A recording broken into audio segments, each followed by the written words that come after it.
नमस्कार मित्रांनो, राज्य सरकारच्या माध्यमातून एक मोठे निर्णय सर्वसामान्यांसाठी घेण्यात आलेले आहेत। मित्रांनो, आता तुमच्या नावाने जर जमीन करायची असेल तर ती आता फक्त 100 रुपयामध्ये केली जाणार आहे। तुमच्या नावाची जमीन तुमच्या मुलांच्या नावाने करायची असेल किंवा तुमच्या वडिलांची जमीन तुमच्या नावाने करायची असेल, तुमच्या आईंच्या नावाची जमीन तुमच्या नावाने करायची असेल किंवा तुमच्या आजोबांची जमीन तुमच्या कुटुंबातील कोणत्याही व्यक्तींच्या नावाने करायची असेल तर फक्त 100 रुपयाच्या बाउंडवरती हे आता करता येणार आहे। रजिस्ट्री ऑफिसमध्ये जाऊन तुम्हाला खूप मोठ्या प्रमाणामध्ये पैसे सुद्धा भरण्याची गरज नाही। मित्रांनो, मग या संदर्भातील जो अर्जाचा नमुना आहे तो तुम्हाला माहिती असणं गरजेचं आहे। तहसीलदाराकडे जर तुम्ही एक अर्ज केला तर तुमची जमीन फक्त 100 रुपयाच्या बाउंडवरती तुमच्या नावाने होऊन जाते। या संदर्भातील अर्जाचा नमुना जो आहे तो सुद्धा मी तुम्हाला देणार आहे। त्यासाठी नक्की व्हिडिओ स्किप न करता शेवटपर्यंत पहा। अर्ज कशा पद्धतीने भरायचा, अर्ज कोणता असणार आहे याची सुद्धा पूर्ण माहिती सविस्तररित्या तुम्हाला समजेल अशा पद्धतीने या व्हिडिओच्या माध्यमातून आपण जाणून घेणार आहोत। त्यासाठी नक्की व्हिडिओ शेवटपर्यंत पहा। तत्पूर्वी चॅनलवरती पहिल्यांदाच आला असाल तर चॅनलला सबस्क्राइब करून बेल नोटिफिकेशनला क्लिक करा।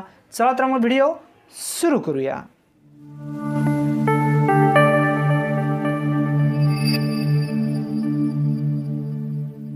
मित्रांनो, फक्त 100 रुपयामध्ये आता तुमच्या नावाने जमीन करायची असेल तर सर्वप्रथम तुम्हाला अर्जाचा नमुना जो आहे तो समजून घेणे गरजेचं आहे।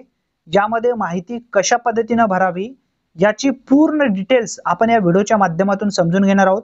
व्हिडिओ थोडासा मोठा होईल परंतु भविष्यात तुम्हाला अतिशय महत्त्वपूर्ण ठरणार आहे। मित्रांनो, आता नाही तर कधी ना कधी तुम्हाला ही माहिती असणं आवश्यक आहे। सर्वप्रथम मोजे टाकायचं आहे, म्हणजे तुमच्या गावाचं नाव टाकायचं आहे।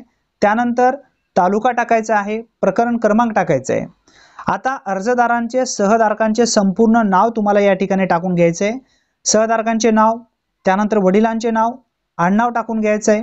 घर नंबर जर असेल तर घर नंबर टाकून घ्या। वार्डाचे नाव इथे टाकायचं आहे। त्यानंतर जर मोहल्ला वगैरे आपण म्हणतोय, गल्ली वगैरे असेल तर ते गल्लींचं नाव तुम्हाला या ठिकाणी द्यायचं आहे। रस्ता असेल तर रस्ता आहे किंवा नाही टाकायचं आहे। पोस्ट कोणता आहे तो टाकून घ्यायचा आहे। मोबाईल नंबर टाकायचा आहे, गाव टाकायचा आहे आणि तालुका टाकून घ्यायचा आहे। मित्रांनो, एवढी माहिती एक नंबरमध्ये तुम्हाला भरून घ्यायची आहे। आता त्यानंतर पुढे विषयामध्ये काही विशिष्ट माहिती देण्यात आली आहे, ही सुद्धा तुम्हाला समजून घेणं गरजेचं आहे। आता विषयामध्ये स्पष्टरित्या सांगण्यात आलेलं आहे, आमच्या माझे सहमालकीचे वडिलोपार्जित जमीन जी आहे स्वकष्ट अर्जित खालील शेतजमिनीची वाटणी करून मिळण्याबाबत हा अर्ज असणार आहे। मित्रांनो, एक नंबरमध्ये याची माहिती देण्यात आली आहे। खाली नमूद केल्याप्रमाणे आमच्या माझे सहमालकीचे वडिलोपार्जित स्वकष्ट अर्जित खालील शेतजमिनीची वाटणी करावयाची आहे। त्याकरिता आपल्याकडून वाटणी महाराष्ट्र जमीन महसूल कलम 85 महसूल जमीन कायदा अन्वये करावयाचे असल्यामुळे आपणास या अर्जाद्वारे विनंती करण्यात येते की आपण आमच्या खालील वर्णन केलेल्या जमिनीचे कायद्याप्रमाणे विभागणी करून द्यावी। त्याकरिता लागणारे शासकीय शुल्क आम्ही भरण्यास तयार आहोत, अशी माहिती या ठिकाणी देण्यात आली आहे। आता पुढे विभागणी करावयाचे शेतीचे वर्णन तपशील तुम्हाला या ठिकाणी द्यायचं आहे। आता विभागणी कशा पद्धतीने तुम्हाला करायची आहे हे सुद्धा तुम्हाला या ठिकाणी उल्लेख करावा लागणार आहे। त्यानंतर पुढे सांगण्यात आलेले आहे, या शेतजमिनीची चतुर्सीमा तुम्हाला इथं भरायची आहे। आता उत्तरेकडे कोण आहे, पूर्वेकडे कोण आहे, दक्षिणेकडे कोण आहे, पश्चिमेकडे कोण आहे, याची चतुर्सीमा तुम्हाला इथं उल्लेख करून घ्यायचा आहे। मित्रांनो, हा सुद्धा पॉइंट अतिशय महत्त्वपूर्ण आहे। आता पुढचा जो तिसरा नंबरचा पॉइंट आहे, सदर स्थावर शेतजमिनीचे सहधारक यांच्या नावे पत्ते खालील प्रमाणे आहेत, त्यांचे नावासमोर लिहिलेल्या प्रमाणे हिश्शाची खालील प्रमाणे या ठिकाणी विभागणी करून पाहिजे आहे। आता या ठिकाणी सहधारकांचे नाव टाकायचं आहे, त्यानंतर नाते काय आहे, मोबाईल नंबर टाकायचा आहे, प्रत्येकाचा पत्ता टाकायचा आहे आणि हिस्सा टाकायचा आहे। या ठिकाणी स्पष्टरित्या सर्व माहिती देण्यात आली आहे। पहा, जसं आहे त्या पद्धतीने तुम्हाला सर्व माहिती भरायची आहे। आता तुमच्या कुटुंबामध्ये एक व्यक्ती आहे, दोन व्यक्ती आहे, तीन व्यक्ती आहे, 4 आहे, तर सर्व व्यक्तींचे नावे तुम्हाला या ठिकाणी भरायचे। नाते सुद्धा तुम्हाला इथे टाकायचे आहे। प्रत्येकाचे मोबाईल नंबर असेल तर मोबाईल नंबर टाकायचा आहे, पत्ता तुम्हाला असेल तर पत्ता टाकायचा आहे आणि हिस्सा काय आहे ते तुम्हाला इथे या ठिकाणी टाकून घ्यायचं आहे। आता मित्रांनो पुढे सांगण्यात आलेले आहे 4 नंबरच्या पॉइंट मध्ये, आम्हा सदर शेत जमिनीचे खालील प्रमाणे विभाजन हिस्से करून पाहिजे आहेत। पैकी रखान्यात आराजीसह जमिनीच्या चतुर्सीमा लिहाव्यात, त्याचप्रमाणे कच्चा नकाशे काढून त्यामध्ये पार्टीन्या हिस्से दाखवायचे आहेत। आता पार्टीनुसार तुम्हाला हिस्से या ठिकाणी दाखवायचे आहेत, त्या पद्धतीने तुम्हाला इथे भरून घ्यायचे आहेत। 5 नंबरच्या पॉइंट मध्ये माहिती सांगण्यात आलेली आहे, वाटणी करावयाची शेत जमिनीचे अद्यावत 7/12 गाव नकाशाची प्रत व वाटणी दर्शवणारा नकाशा सोबत जोडला आहे। आता हे तर तुम्हाला सोबत जोडणं गरजेचं आहे। प्रार्थना करिता अर्जदाराने खालील वर्णन केलेली शेत जमिनीची वाटणी वरील तरतुदीप्रमाणे करून द्यावी ही नम्र विनंती। अर्जदारांची सही टाकायची आहे तुम्हाला इथं, अर्जदारांचे नाव सुद्धा या ठिकाणी टाकून घ्या, सही सुद्धा खूप अतिशय गरजेची आहे। स्थळ टाका, दिनांक टाका, ज्या दिवशी तुम्हाला अर्ज करायचा आहे तो अर्जाच्या दिवशीचे तुम्हाला इथं दिनांक टाकून घ्यायचा आहे। हा अर्ज मी तुम्हाला देणार आहे, सेम हा अर्ज तुम्हाला भरायचा आहे आणि हाच अर्ज तुम्हाला तहसील कार्यालयामध्ये दाखल करून टाकायचा आहे। आता मित्रांनो पुढे सांगण्यात आलेले आहे, अर्जदाराने अर्जदारासाठी काही मार्गदर्शक सूचना या ठिकाणी देण्यात आल्या आहेत। ते मार्गदर्शक सूचना तुम्हाला इथं थोडक्यात समजून घेणं गरजेचं आहे। मित्रांनो या संदर्भात आपण एक विशेष व्हिडिओ घेऊन येणार आहोत पुढे आपल्या चॅनलवरती, त्यासाठी चॅनलवरती पहिल्यांदाच आला असाल तर चॅनलला सबस्क्राइब करून ठेवा, म्हणजे तुम्हाला वेळोवेळी तुम्हाला महत्त्वपूर्ण असणारे प्रत्येक अपडेट आपल्या चॅनलवरती उपलब्ध होणार आहेत। मित्रांनो त्यानंतर आता यामध्ये 1 नंबर मध्ये सांगण्यात आलेले आहे, शासन परिपत्रक दिनांक 15/5/1997 प्रमाणे वाटणीपत्र लागणाऱ्या दस्तावर 100 रुपये एवढे मुद्रांक शुल्क कलम 46 विहित करण्यात आलेले आहेत।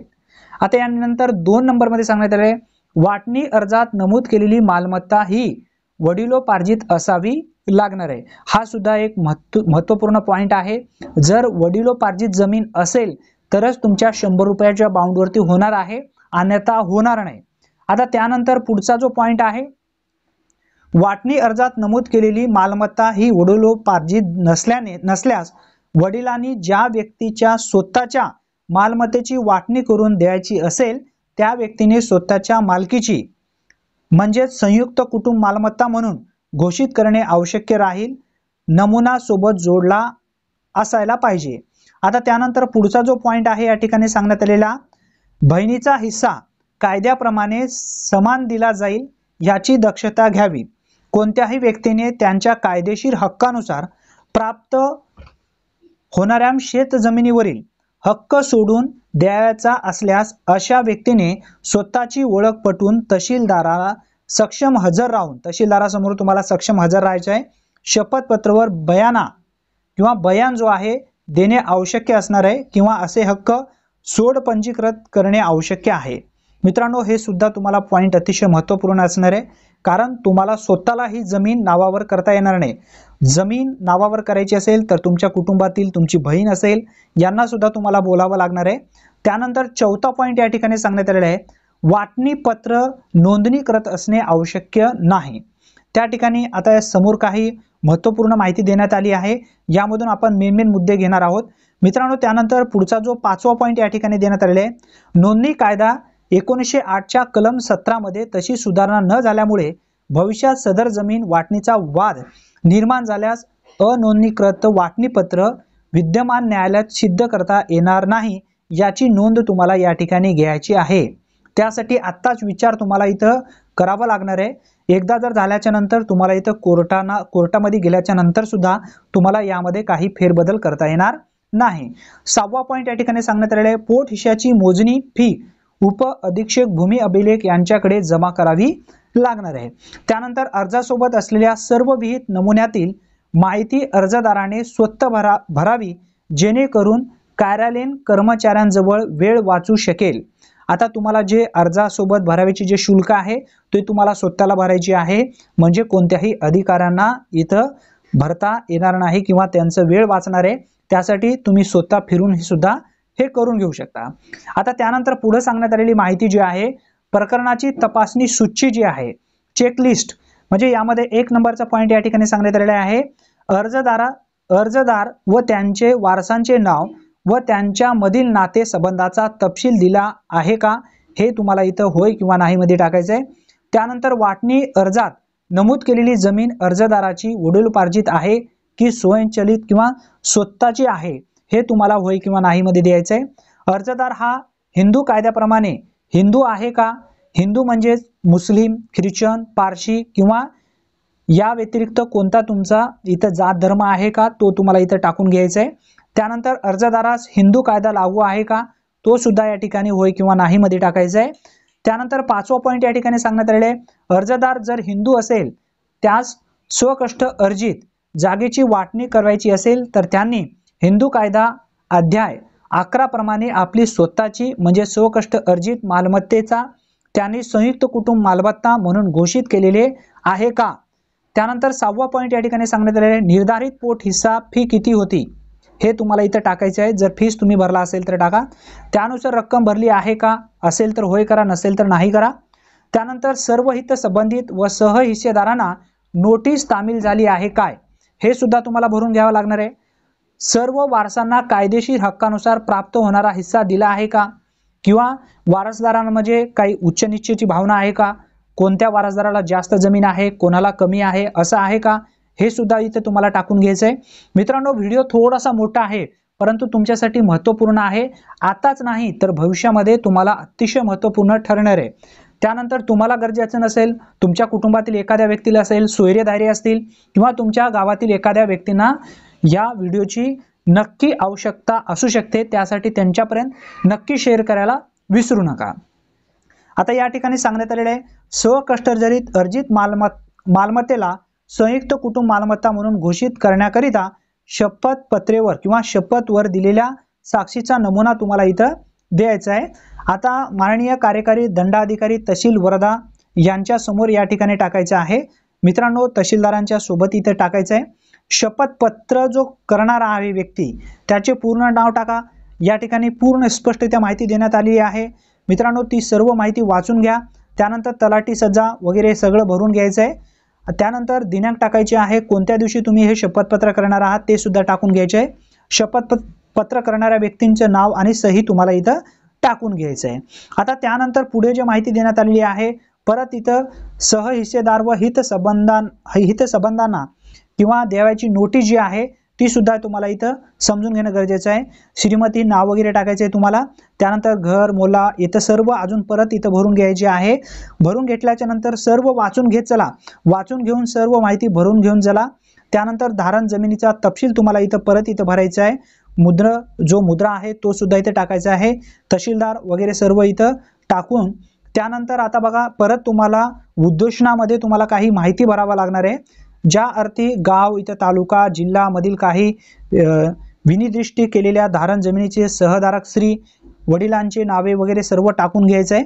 मित्रांनो, हे सर्व भरून घेतल्याच्या नंतर धारण जमिनीचा तपशील तुम्हाला सुद्धा या ठिकाणी द्यायचा आहे. त्यानंतर आता प्रसिद्धी अहवाल तलाठी कार्यालय, ग्रामपंचायत कार्यालय, तहसील कार्यालयास नोटीस बोर्ड असा तुम्हाला इथं अहवाल म्हणजे जवळपास 1 ते 2 पेजेस तुम्हाला इथं तयार करायचे आहेत. म्हणजे याचे झेरॉक्स एक अर्ज तुम्ही करा. अर्ज केल्यानंतर याचं झेरॉक्स काढून घ्या. झेरॉक्स काढून घेतल्याच्या नंतर तुम्हाला ग्रामपंचायतमध्ये सुद्धा याचा अर्जाचा नमुना तुम्हाला देता येणार आहे. त्यानंतर महाराष्ट्र जमीन महसूल धारण जमिनीचे विभाजन नियम 1967 नुसार जे आहे संक्षिप्त नाव या नियमास महाराष्ट्र जमीन महसूल धारण जमिनीचे विभाजन नियम 1967 असे म्हणता येईल. आता विभाजन करण्यासाठी अर्ज जो आहे कलम 85 पोट कलम सहधारकाने धारण जमिनीतील त्यांच्या हिश्श्याचे विभाजन करण्यासाठी करावयाच्या अर्जात खालील तपशील तुम्हाला या ठिकाणी भरायचे आहे. मित्रांनो, धारण जमिनीत समाविष्ट असलेले प्रत्येक क्षेत्राचे क्षेत्रफळ आणि त्या जमिनीचे अभिलेखात नोंद करण्यात आलेल्या भूमापन क्रमांक व हिस्सा क्रमांक तुम्हाला इथे या ठिकाणी भरायचा आहे.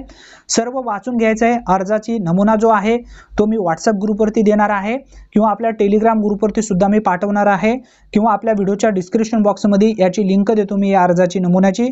तो अर्ज डाउनलोड करून घ्या तुमच्या मोबाईलमध्ये किंवा कॅम्प्युटरमध्ये कुठेही जाऊन तुम्ही हे अर्ज 10 ते 20 रुपये देऊन तुम्ही अर्ज काढू शकता. हा अर्ज एकदा सविस्तररित्या वाचून घ्या. अर्जामध्ये काही महत्त्वपूर्ण माहिती दिलेली आहे. व्हिडिओ खूप मोठा होणार आहे त्यासाठी मी काही माहिती यामध्ये सांगितली नाही. मित्रांनो, एकदा याची PDF काढून घेतल्याच्या नंतर किंवा जरी तुम्हाला आता लागत नसेल याची माहिती, भविष्यामध्ये जरी कधीही तुम्हाला लागत असेल तर अर्जाचा नमुना तुमच्याकडे असावा लागतो. त्यासाठी अर्जाचा नमुना एकतर PDF स्वरूपामध्ये काढून घ्या आणि ठेवा तुमच्या मोबाईलमध्ये जतन करून ठेवा, किंवा जर तुम्हाला या संदर्भात अजून अचूक माहिती जर काही लागत असेल तर व्हिडिओच्या कमेंट बॉक्समध्ये कळवा, आपण त्या संदर्भात अजून माहिती घेण्याचा प्रयत्न करूया।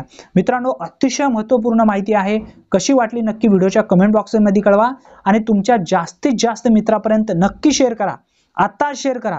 तुमच्याकडे जेवढे व्हॉट्सअप ग्रुप आहेत तेवढ्या व्हॉट्सअप ग्रुपवरती शेअर करायला मात्र विसरू नका। तुमच्याकडून एखाद्या लोकांचा, एखाद्या जनतांचा, एखाद्या कुटुंबाचा नक्की फायदा होणार आहे, हे पुण्य नक्की कमवायला मात्र विसरू नका। धन्यवाद मित्रांनो, पुन्हा भेटूया नवीन व्हिडिओमध्ये नवीन माहितीसह। तोपर्यंत जय हिंद, जय महाराष्ट्र।